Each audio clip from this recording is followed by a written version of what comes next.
जो बच्चे इस साल 10 या 12 क्लास में हैं या फिर 9 में एडमिशन करा रहे हैं या फिर 11 में एडमिशन करा रहे हैं, ऐसे बच्चे जो 2025 में या तो 9 में, 10 में, 11 या 12 में है, ऐसे बच्चों का क्या 2025 में मंथली एग्जाम होगा कि नहीं होगा?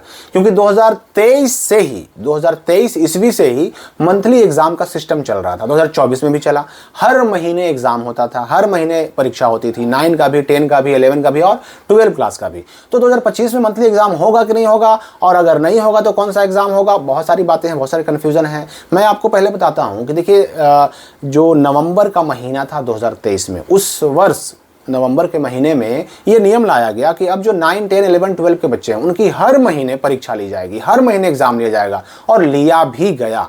2024 तक, नवंबर 2023 से लगातार हर महीने 9, 10, 11, 12 के मंथली एग्जाम होते रहे, लगातार हर महीना हुआ एग्जाम। लेकिन जब 2024 का साल आया, 2024 के साल का अंतिम हिस्सा आया नवंबर दिसंबर के महीने में, तो उस वक्त सरकार को महसूस हुआ कि हम करोड़ों अरबों रुपए खर्च कर रहे हैं। किस चीज़ पर? कॉपियां छपवाने पर, क्वेश्चन पेपर छपवाने पर। लेकिन 50% बच्चे भी इस मंथली एग्जाम में नहीं बैठ रहे हैं। ये रिपोर्ट आई थी, ये पेपर में रिपोर्ट आई थी कि शिक्षा विभाग ने देखा, ये ऑब्जर्व किया, पाया कि 9, 10, 11, 12 के हर महीने मंथली एग्जाम पर अरबों रुपए खर्च हो रहे हैं, कॉपी छपवाने पर, क्वेश्चन छपवाने पर, उसको एग्जाम को कंडक्ट करवाने पर। लेकिन जो बच्चे हैं 50%, जो एडमिशन जितना हुआ उसका आधे बच्चे भी एग्जाम में नहीं बैठ पा रहे हैं। जो सोच करके बिहार बोर्ड ने ये चीज़ शुरू किया था वो चीज़ हो नहीं पा रहा था। तो इसलिए थोड़े समय के लिए इस पर रोक लगा करके और समीक्षा की गई। ये उस पर जो है गहन विचार विमर्श किया गया कि ये मंथली एग्जाम सच में काम लायक है, बच्चों के लिए फ़ायदेमंद है भी कि नहीं है, उस पर विचार किया जाएगा, समीक्षा की जाएगी, उसके बाद निर्णय लिया जाएगा। समीक्षा की गई, निर्णय लिया गया और फैसला ये आया कि ये मंथली एग्ज़ाम से बच्चों को फ़ायदा नहीं है, इस मंथली एग्ज़ाम को बंद कर दिया जाए। और फिर बंद कर दिया गया, मंथली एग्जाम बंद कर दिए गए। और मंथली एग्जाम बंद करने के बाद फिर तुरंत न्यूज़ आया कि अब मंथली एग्जाम नहीं होगा, अब वीकली एग्जाम होगा, साप्ताहिक परीक्षा होगी, हर हफ्ते परीक्षा होगी। हर हफ्ते का मतलब कि हर मंडे को एग्जाम होगा या सैटरडे को एग्जाम होगा, हफ्ते में एक बार एग्जाम होगा। अब कैसे होगा, क्या होगा, ये न्यूज़ तो आया, ये बिहार बोर्ड का, बिहार के शिक्षा विभाग का ये निर्णय तो आया, फैसला तो आया, लेकिन इस पर विस्तृत गाइडलाइन नहीं आया कि हाँ भाई मंथली एग्जाम खत्म करके जो वीकली एग्जाम होने जा रहे हैं उसको कैसे लिया जाए, किस सब्जेक्ट, क्योंकि एक ही दिन लेना है हफ्ते में। अब उस एक दिन में किस सब्जेक्ट का होगा, किसका नहीं होगा, कितने घंटे का होगा, इस पर कोई आगे चर्चा नहीं हुई। वीकली एग्जाम जिसको शुरू करने की बात कही गई थी कि मार्च से शुरू कर दिया जाएगा, तो जनवरी से शुरू कर दिया जाएगा।